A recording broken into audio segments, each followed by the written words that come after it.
La izquierda y la derecha no existen.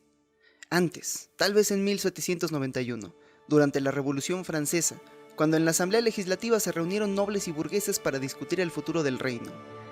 ¿O la república? Esa era la cuestión, y como la plebe gritaba mucho, la aristocracia se pasó al lado derecho de las gradas.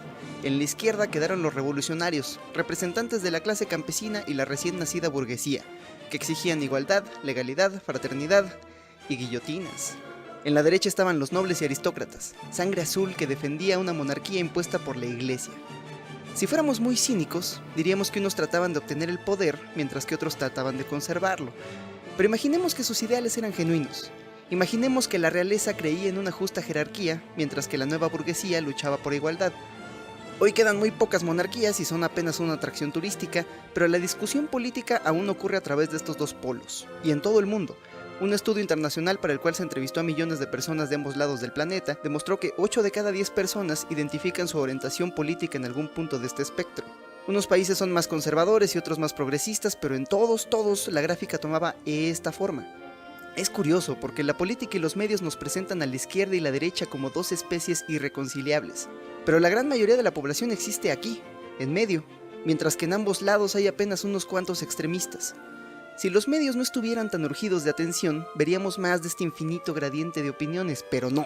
Nosotros, el pueblo, somos los que repartimos los clics y nosotros queremos ver pleito, loquitos de un extremo imponiéndole su punto de vista a fanáticos del otro que gritan el suyo mientras se tapan los oídos. ¿Y qué defiende esta gente de los extremos, ahora que no quedan monarquías? Unos dirán que la lucha es capitalismo contra comunismo, otros que es igualdad contra jerarquía, libertades contra obligaciones. ¿Pero qué hay del Partido Comunista Chino, que defiende el libre mercado y una rígida jerarquía burocrática? O el presidente republicano de Estados Unidos, que promueve acabar con las élites, no hombre, no las económicas, las otras. O el presidente de México, de izquierda en lo económico pero conservador en lo social. O el presidente de Canadá, un progre neoliberal. ¿Es que acaso el mundo se ha vuelto loco? Nah, siempre fue igual. El espectro de izquierda o derecha solo sirve para aceptar o rechazar ideas según la tribu que las proponga. ¿Esta idea es buena o es mala? ¿A quién le importa? Es buena si es de mi tribu y es mala si es de la otra, y vayan todos al demonio menos la Cueva 36. El espectro de izquierda o derecha es una gran herramienta para no pensar, y por eso no puede ayudarnos a entender la realidad, porque no hay izquierda ni hay derecha, solo hay gente confundida, producto de sus genes, la cultura, sus padres y hasta su edad, gente buscando una tribu y bribones buscando el poder.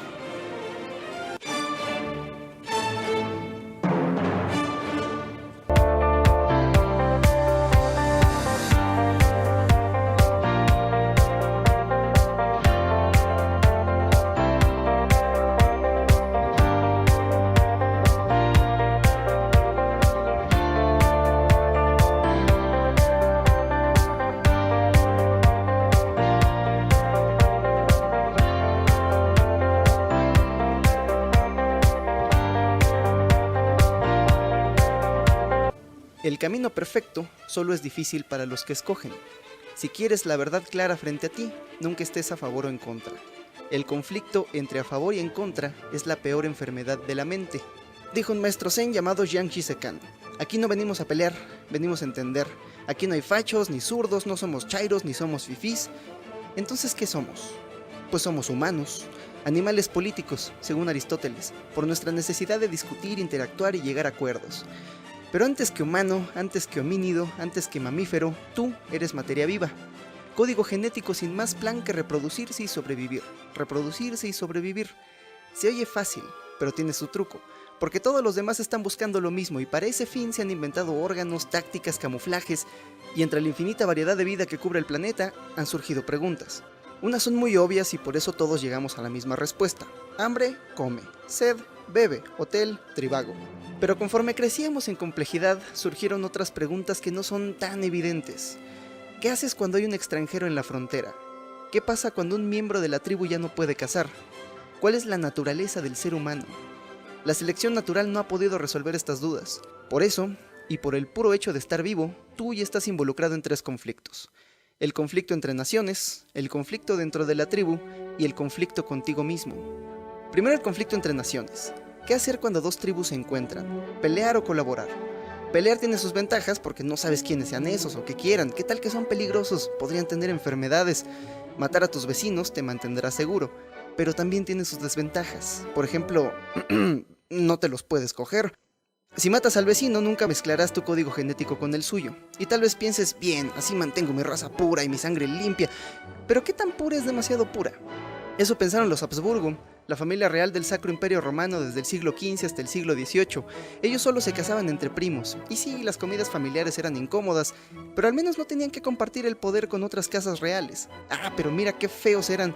Como no tenían otros genes con los cuales mezclarse, sus defectos genéticos se acentuaron cada vez más como perros con pedigrí, hasta que nació Carlos II de España, un pobre hijo del incesto con la boca tan torcida que no podía masticar y le mordía los pezones a sus nodrizas. Le decían el hechizado. El historiador Will Durant lo describe como corto, cojo, epiléptico, senil y completamente calvo antes de los 35, siempre al borde de la muerte, pero sorprendió repetidamente a la cristiandad al continuar viviendo.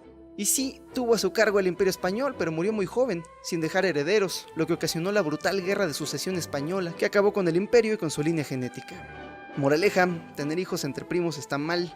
¿Qué? ¿Por qué voltean a ver a Monterrey? Piénsalo así. Si una tribu es vulnerable a una enfermedad y no tiene variaciones genéticas, cuando esa enfermedad ataque, los va a matar a todos. Entonces, ¿qué? ¿Colaboramos? Colaborar con los extranjeros tiene sus ventajas. Ellos tienen acceso a recursos que tú no, así que pueden comerciar. Ellos saben cosas que tú no, así que puedes aprender.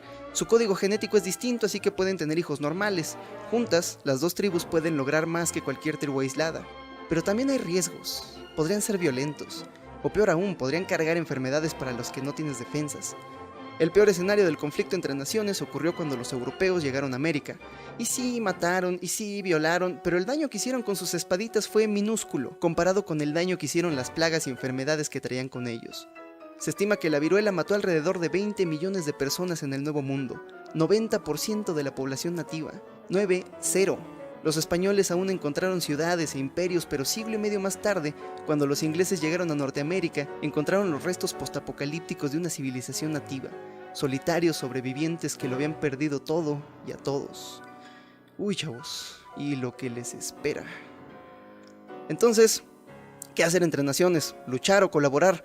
La selección natural dijo, no sé. Y por eso naciste con ambas tendencias, una más fuerte que la otra como todos, pero ambas respuestas sobrevivieron en tu código genético porque nos ayudaron a sobrevivir.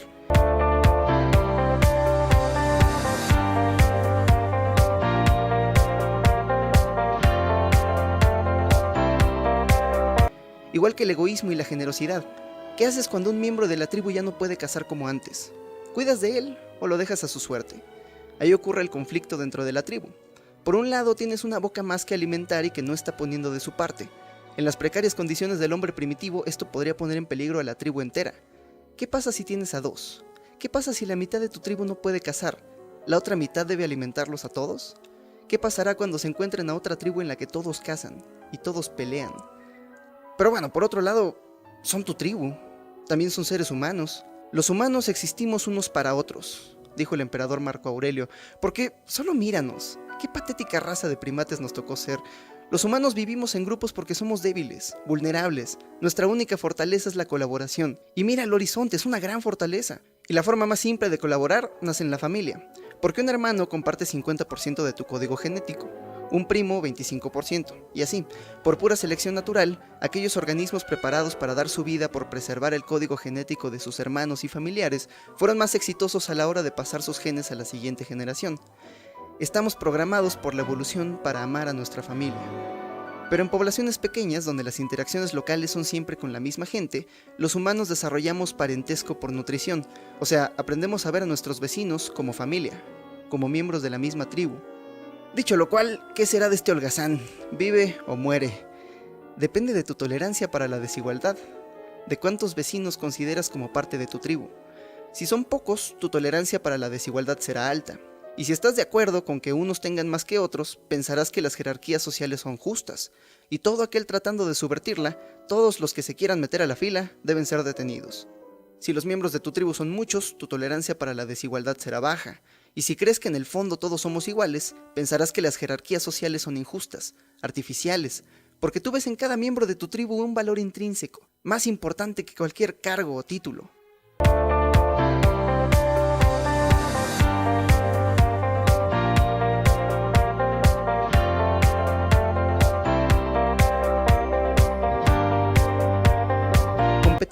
o colaborar.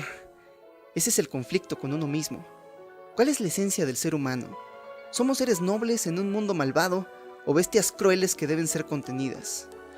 Vamos a ver, en la esquina de los técnicos está el chino Mengzi, quien creía que el hombre es bueno por naturaleza. En nuestro corazón están la compasión, la vergüenza, la modestia y la habilidad de distinguir entre el bien y el mal, pero deben ser cultivadas. Del otro lado del mundo, pero muy cerca en el pensamiento, Rousseau decía que la naturaleza humana es compasiva, pero que somos corrompidos por la sociedad. Somos nobles y generosos, pero la jerarquía provoca orgullo, vanidad y desigualdad. Y sí, Rousseau era un hippie, pero su filosofía inspiró las grandes revoluciones del siglo XIX y ayudó a convertir las monarquías religiosas de Occidente en repúblicas seculares y democráticas. Nada mal.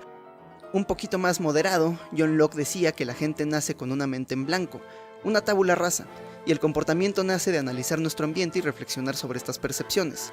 O sea que la gente nace toda igual, y ya cada quien decide si ser bueno o malo, libre o no. Casi en el centro, Karl Marx, que era un materialista, decía que el ser humano no tiene una naturaleza como tal, que son los mecanismos de interacción a los que está sujeto los que lo obligan a ser altruista o egoísta. Pero mira qué implicaciones tan peligrosas tiene su filosofía. Porque si el espíritu humano es una plastilina moldeable por los mecanismos a su alrededor, si no tenemos necesidades básicas como por ejemplo la libertad, ¿qué nos impide manufacturar al obrero perfecto? A mí no me miren, pelense con Aldous Huxley, a él se le ocurrió esta pregunta. Y del lado de los rudos está Trasímaco, un sofista que creía que la gente solo busca placer y riqueza para sí mismo, pero por suerte hay una sociedad que nos obliga a contener nuestros impulsos. La justicia, decía Trasímaco, no es más que el interés del más fuerte, y eso que nunca vino a la Ciudad de México. Más al extremo está Junzi, el némesis de Mengzi. Él creía que la naturaleza del hombre era malvada. Los deseos por prestigio y satisfacción física son innatos e irradicables del ser humano, y la compasión es contraria a la naturaleza humana. Si no fuéramos bestias crueles, decía Mengzi, no habría necesidad de ley, estado o fuerza. Pero espérate, porque hasta aquí está Hobbes, quien escribió su Leviatán mientras veía los horrores de la guerra civil inglesa, y concluyó que el estado natural del ser humano es una guerra de todos contra todos. Antes de la civilización vivíamos en constante miedo y peligro. La vida era solitaria, pobre, fea, brutal y corta.